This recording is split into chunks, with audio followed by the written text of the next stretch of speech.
today we're here today at our usual spot, Union Square Park. Once we have fine weather, we try to film it from here near the Gandhi sculpture. I'm here with Dr. Andi Sousin, who is an author, activist, professor, and a number of other titles that she can easily go by. And she's the author of the book that about the Triangle Shirtwaist Fire. Today is Tuesday, 13 April 2021. For this edition of New Millennium Oral History Archives in the city of New York. And we're going to take a pause now and just do the interview from another location here in the park. So we found a spot, as it were, right here at the park bench in Union Square Park. We're Union Square Park East, and I'm here with Dr. Andi Sosin, the author of the book that concerns that deals with the Triangle Shirtwaist Factory fire. And we've already done a shorter interview with Dr. Sosin on Thursday, 25 March 2021.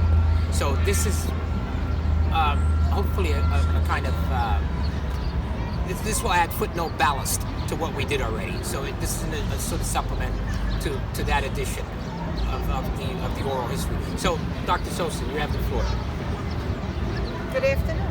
How are you? Good afternoon to you. I'm Good seeing you again.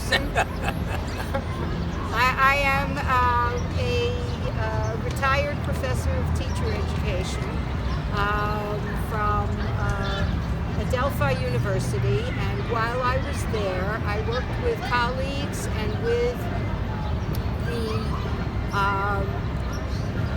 the union that took over for the International Ladies Garment Workers Union, which is called Workers United. And I'm working with the Remember the Triangle Fire Coalition to commemorate the Triangle Shirtwaist Factory fire of 1911, which took place on March 25th, 1911, and became one of the seminal events in labor history. So what we did was on the 25th of March, that was the 110th anniversary. That was the 110th anniversary. It's a commemoration of that tragedy that happened in New York in 1911. 146 people perished. Workers died in the fire, and another 70-odd people were injured, and the tragedy caused a great uproar in the New York City labor community, and also reverberated through the government to protect workers who prior to that were unable to legally organize. So out of the ashes of the Triangle Fire came labor legislation and safety legislation and worker compensation legislation. And OSHA was developed? And OSHA came in 1970. Oh, it came So OSHA came much a lot later, yeah, but OSHA was, indirectly a result of the change in philosophy around government's role in protecting workers, around government's role in commerce, in regulating commerce, because before the Triangle Fire in the early 1900s, industry really was unorganized as far as unions went, and unions were trying to organize, but they were considered conspiracies in restraint of trade. So considered foreign agents. No, not foreign agents, well, when I say but that, they were like considered conspiracies. Yeah. Now, the immigrant workers people were fearful of them, but they really ran the garment industry. And the garment industry in New York was was a primary area of industrialization. Absolutely. Most garments that people wore in the United States after the Civil War that were created to be worn ready to wear came from New York City and its environs. I was telling some folks, Andy, that it's amazing. We were walking around the garment district in the 30s, the 40s, in the side streets from about 8th Avenue up to about 6th Avenue. That place was abuzz with activity. I remember it as a child, decades ago, in the 60s and 70s. And to think that I used to go upstairs there. My mother worked in one of the buildings, and I had other family members. And you'd go up on some of the big floors, would have as many as 150. Actually, the garment district went down to about 20s, to about 28th Street, 26th Street or so. And there were sewing machines, and women were working on these sewing machines. They'd go into a floor, there'd be as much as 100 or so women. Yes, and that's all left New York. That's all left New York. It's elsewhere now, in Bangladesh. Right, exactly. And elsewhere. And those tragedies are happening in Bangladesh as well. Because it's an unsleeping pursuit to find the cheapest labor pool they can find. They went to China, then they went to India, and that wasn't low enough for them. And now they're in Bangladesh, and that's why you're seeing these fires. The fire was a boost to trade unionism. Oh, absolutely. The fire was an impetus for trade unionism. And the fire made people realize the government had to have a role in regulating commerce because the exploitation of labor was such that those tragedies were happening often. And in fact, at the Metropolitan Opera House following the fire, Rose Schneiderman gave a very important speech where she talked about just that, the fact that so many people were hurt in fires, and yet they were, labor was so cheap. You have a picture of that in your book. I do. And I should show the book right now, since I'm here, so let's see if the cameraman can get a shot of it. This is the book authored by I was one of Dr. the Sosin. multiple authors of this book. But if you want to talk about the fire itself... We do. Okay. So it was March 25th, 1911, and the only factory that was working on a Saturday afternoon in the Ash Building, which is now the Brown part Building, of NYU, part of NYU, was the Triangle Waste Company. And they were working because in the 1909 strike, the uprising of the 20,000, Triangle had been a holdout, and it was the owners were the chairs of the Manufacturers Association, and they never settled with the union. Most of the other shops, the smaller manufacturers of garments, had settled with the union, and they got they got a half a day on Saturday. But the Triangle folks were still in the building at 4:40 when the fire broke out. Now, the fire was an accident. It was the result of somebody on the 8th floor possibly pitching a cigarette. And the spark from the cigarette, or the ash of the cigarette, ignited a scrap bundle, and the scrap bundle blew up, and because the fire doors were the shutters were closed, and the fire exits inaccessible, and the stanchions in the building that had been built into the building were allowed to go dry, and the buckets were empty. There was no way to put out the fire. Now, the people on the 8th floor where the fire started mostly got out and went down the stairs and the elevators. They called using a switchboard, an early telephone system.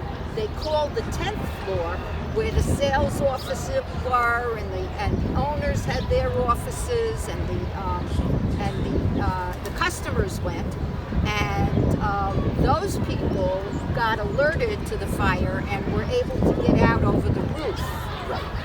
But the 9th floor, the person who received the call on the 10th floor never called the 9th floor. And so the 9th floor was not notified until it was too late for those people to get out. Now, compounding that, there was a regular practice of locking one of the stairwell doors to prevent thievery and to prevent union organizers from getting in. So they one of the stairwell doors was locked, and it also opened inward so that people were, piled up against that door, and they were found burnt, piled up against that door. Yeah, they were burnt to a crisp. It's appalling. Now, the two owners are Isaac Harris and Max Blank. Right. They were able to escape because they were on another floor. They were on the 10th floor. And interestingly enough, NYU law students. NYU law students. In a nearby building. I think it was, the name of the professor was Frank Summers, I believe. They gave an assist to people. He saw the flames escape. and he told his students to help. And they went to the roof of the NYU Law School building, which at the time abutted. It was the law school that abutted the Triangle building.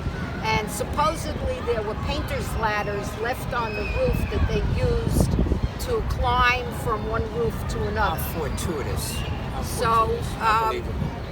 Interestingly, here you have the law, ironically, assisting, but the law was subverted, in terms of, righteousness having to do with trade unionism. It wasn't subverted. There was no law that made it feasible for unions to function. They were functioning basically outside of the law. Right. I guess what I was saying is that there were some of the factors that put in some regulations.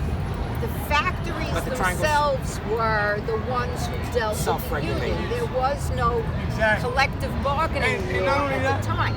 That didn't happen until 1935 with the Wagner Labor Act. Right, under FDR. Under FDR. First administration. And the reason the Wagner Labor Act came to be was because of Frances Perkins. The great woman. Who was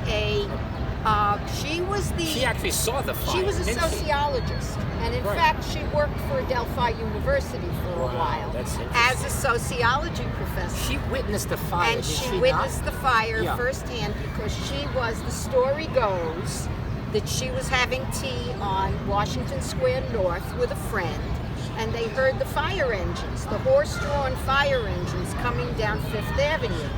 And when they did, they went out and they saw followed that fire brigade. They followed the brigade, and they saw that now the building itself is right by Washington Square Park. Right, it's at Green Street. Green Street and Washington Place. Adjacent to Washington Place. Green Street and Washington Place, which is essentially a block in from the park.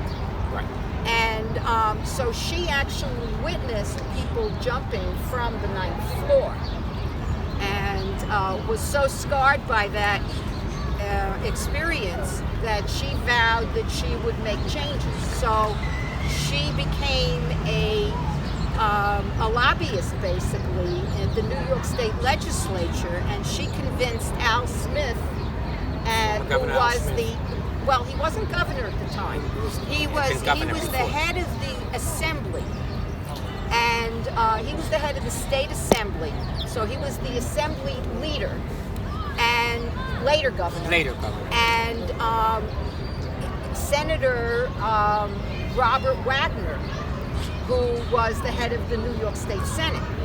And she convinced them to create a factory investigating commission.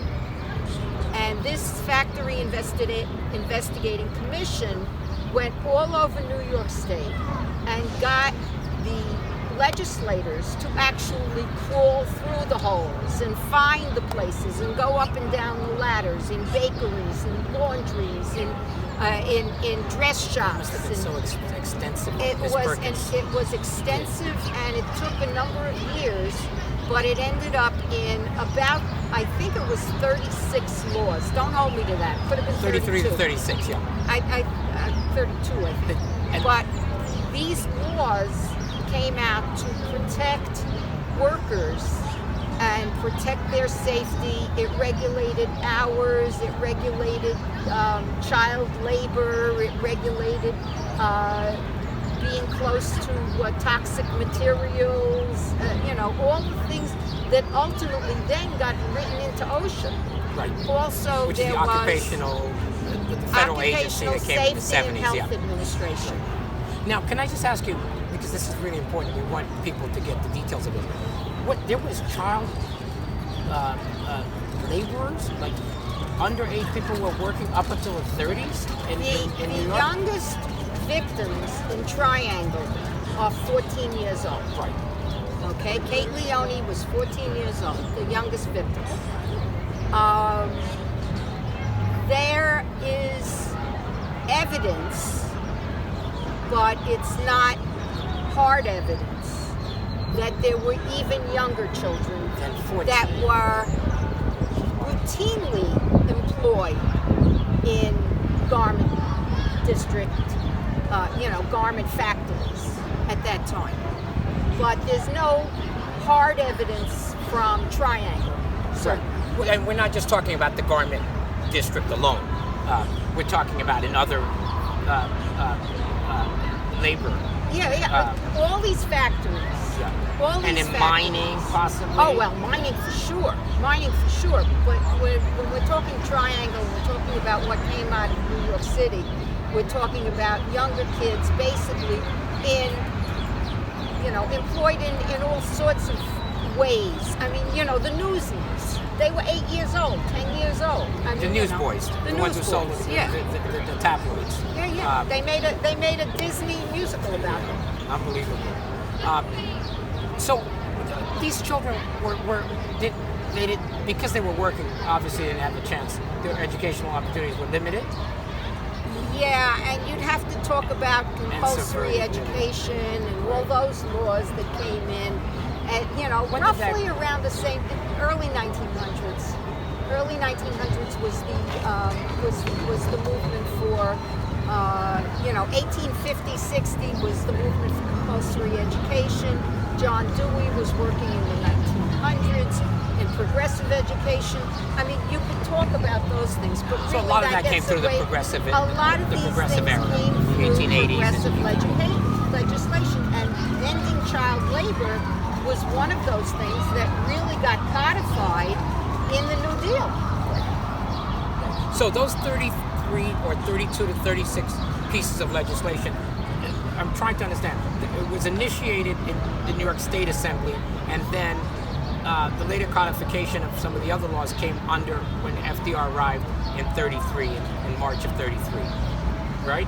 Well, when FDR brought Francis Perkins on as labor secretary. Right.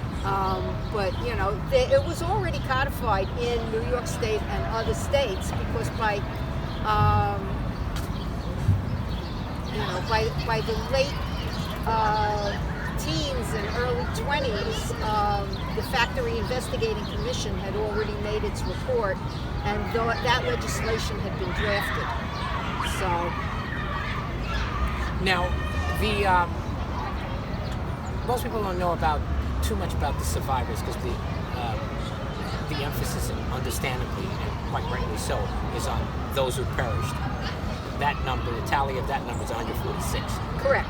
Approximately 129 women, factory workers, perished, and then another 17 men died in that fire. And the funerals just went on for. Well, supposedly everybody who lived in Lower Manhattan, all those immigrants who were living down below 14th Street, where we are now, knew somebody who was hurt. It's like with COVID now, somebody knows somebody who died from COVID. Somebody knows somebody who died in Triangle, and it became a real seminal event. It was talked about. Some people said it was the seminal event until 2001. Well, it was the most tragic event before the 9/11 attack of workers in New York City. What's so repugnant about the aftermath of that fire is that owners started ginned up activity again. They opened right up a again. fortnight. They in 2 opened weeks right or up. so, right? Yeah. Unbelievable. And there were labor was very cheap. they could go and hire people at a local, hiring place, and But they were brought to book. They were brought. There was litigation that was brought against them. Immediately following the fire, the coroner and the district attorney investigated the fire to see if it was arson, and it was not. It was an accident. So but they did decide. The district attorney decided to bring manslaughter charges against the owners of the Triangle company because of the locked door. So they decided to rest their case basically on the murder of two people, the manslaughter of two people. And one of them was Margaret Schwartz, who was found in front of the locked door. So,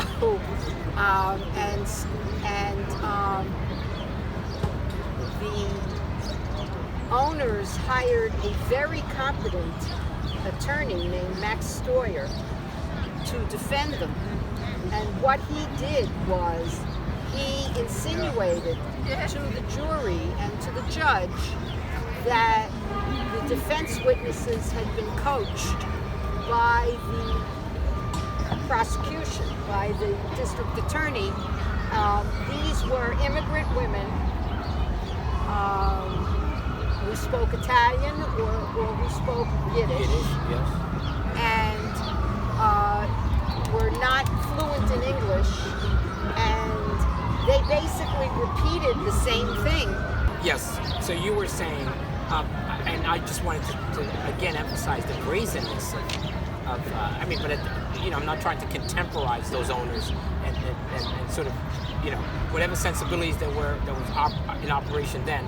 People just, workers had no rights or Workers anything, had no knowledge. Not only that, but the Triangle owners did not even employ their own employees.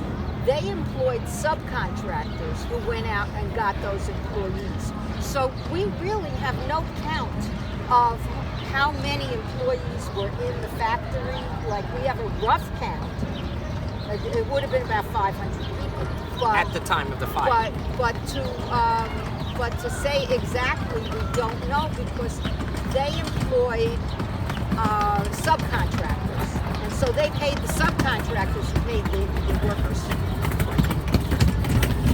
So that's why the work that you do with the chalking society, with the chalking group, that goes around and chalk, and I had the delight and the honor of joining you on March 25th, where you had earlier today had gone, you and your husband Joel, who was a labor lawyer, had gone to, I believe, a couple of apartment buildings where we chalk every year. Let me for tell about you 20 about years, chalk. the last 20 years. No, not 20 years. Since 2008. Okay. But we chalk to remember the victims at the places where they lived. This was an art project that was started by a woman named Ruth Sergel, who also was the founding impetus for the Remember the Triangle Fire Coalition. And incidentally, you all had a webinar about 2 weeks ago. Was that? Yes, we had the commemoration on the 25th. That's right. In which over 1,000 people. Yeah. It was fabulous. Yes. Right. So Ruth Sergel started the Chalk Project, which was an art project. Right. And the idea was that she used email to set up so that each one of the 146 victims would have their name inscribed in chalk at the place where they lived. And so every year since 2008, Joel and I have been going and chalking. And we chalk the name of the victim that we're assigned at the place that they lived. So it'll say... well, I did one of the chalking. You did one of the chalking. For one of the victims. Albina Caruso. That's right. She died aged 20. Right. And she lived at what was then I think North it was Bowery or something? New Bowery. New Bowery, and today is St. James Correct. Place. Correct. So I had the honor, and I told a number of people, of doing that chalking at your suggestion, Yes, and it was moving. it is. Because it's a moving experience. Yes, it is. It really is. And may the names of those who perished live forever. And those And names should that live brings forever. me to the memorial. Okay, Which is because next we year. It's are coming starting. next year, yes. Actually, it's going to be about late 2023. Now it's Okay. 2023. Because they have to do work on the brown building. They have to. Which to used to be the redo ash basement. building. The building that the Triangle Fire took Right. place in. So it's going to be And an NYU outdoor. has to work on the foundation. So as they work on the foundation, we are readying the memorial. And the memorial will be a public art project. It's a public-private cooperation Partnership. because the state of New York has pledged money to fund the memorial. And so we are embarking on doing this memorial where the names of the victims will be inscribed, or they'll be die cut actually from stainless steel. And there will be a ribbon that goes up the cornice of the building on the side of the building to the 9th floor that has impressed in it, in the steel, impressed in it the impressions of mementos and fabric that people have brought together. We had a number of events where we created what will look like a ribbon coming down the side of the cornice. So this, I've heard of the memorial, but will there be actual fabrics from? There were actual That shot was fabrics that are fire? going to be turned, no, not from the fire, the but factory. from people's recollection of the fire. Fabrics that meant something to them. Their grandmother's handkerchief, or a scarf, or a memento of the things that people had passed down to them. And those things are being impressed into stainless steel so that it will look like a patchwork ribbon coming down the side, the cornice of the building. You know what I'm surprised about? That there isn't a museum. Triangle Shirtwaist Factory Well- Museum. There's a museum that this fellow has. It's sort of an online museum, and it's a museum of war letters from the wars. There are lots of different There's kinds an of ice cream museum in New York. There should be. We're not calling this a museum, we're calling it a memorial. Okay? The museum has a different connotation to it. This is a memorial to victims. Okay? And it's also a memorial to activism, because those people who were not satisfied with the way things were and how labor was treated used the Triangle Fire to awaken the conscience of the people, and to awaken the conscience of the government, and to create a whole different attitude around the role of government protecting citizens. And these Protecting workers. And it's so amazing when you think about these, particularly the women. We had 17 men who perished in that fire, but 129 young women, many of them young as 14, possibly even younger. And as old as 44. And as old as 44. They were largely nameless and we got their names, We but know they were their largely names. anonymous and treated in a way in which they were nameless by their employers. I mean, they were just numbers, you know, the same way so many, you know. So many Bangladeshis now? Yes, we talked about that. You know, Right. Bangladesh used to Exactly. be called East Pakistan. And the Tazreen And factory in Bangladesh, it's and horrendous. Rana Plaza in Bangladesh, and all And in these. many points around the globe, you have these abuses of workers. And we don't have to go that far. I mean, look at the challenges that Amazon workers have. Yes. And before it was Amazon, it was Walmart. And now, And part is dwarfed by Amazon, and it's just staggering that it doesn't. It just seems like it's coming full circle, but in other ways. So that memorial is coming in 2023. I'd heard it was 2022, so now it's 2023.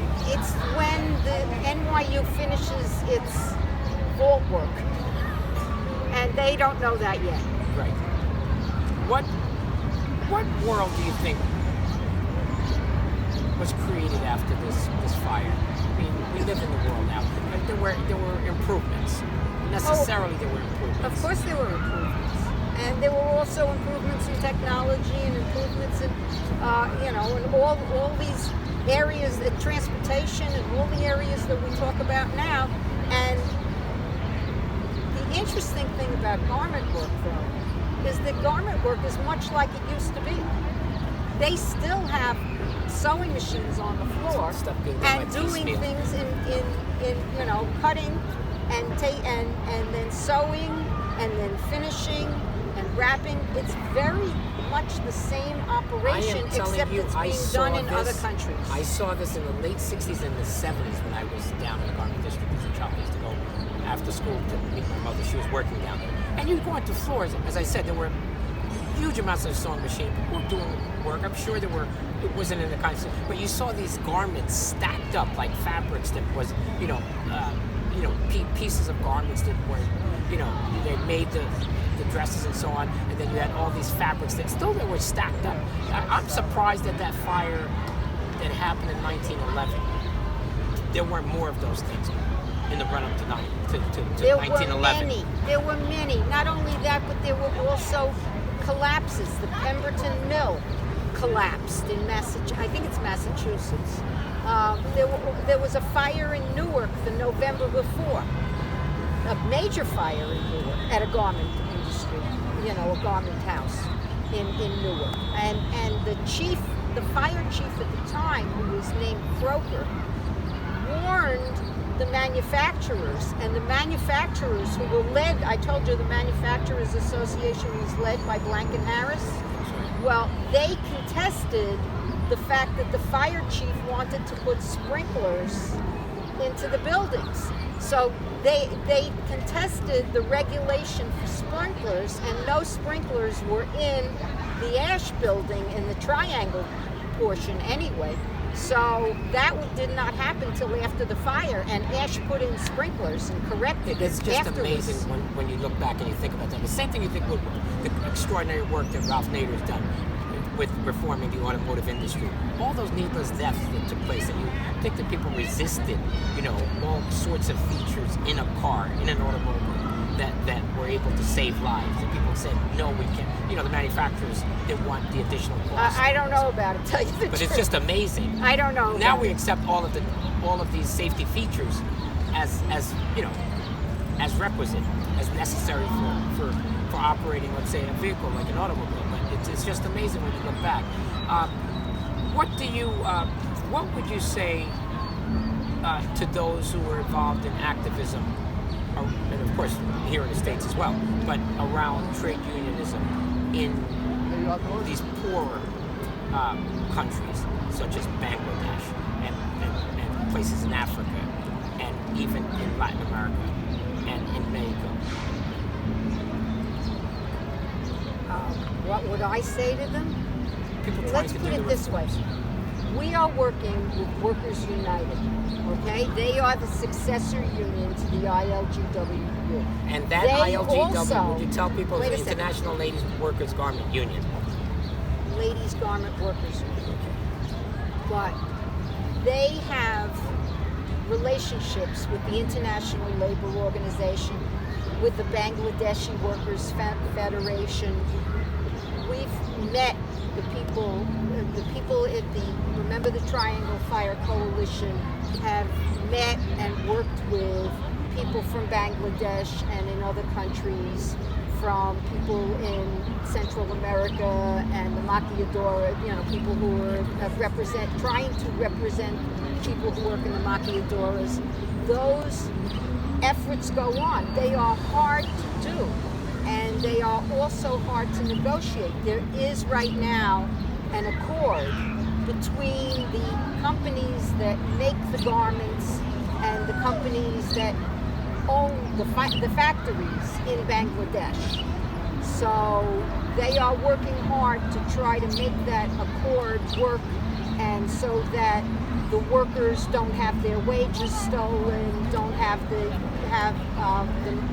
don't get locked into the factories that then go up in flames. So those things are happening, but they're hard to do because capitalism is hard-hearted. Yeah.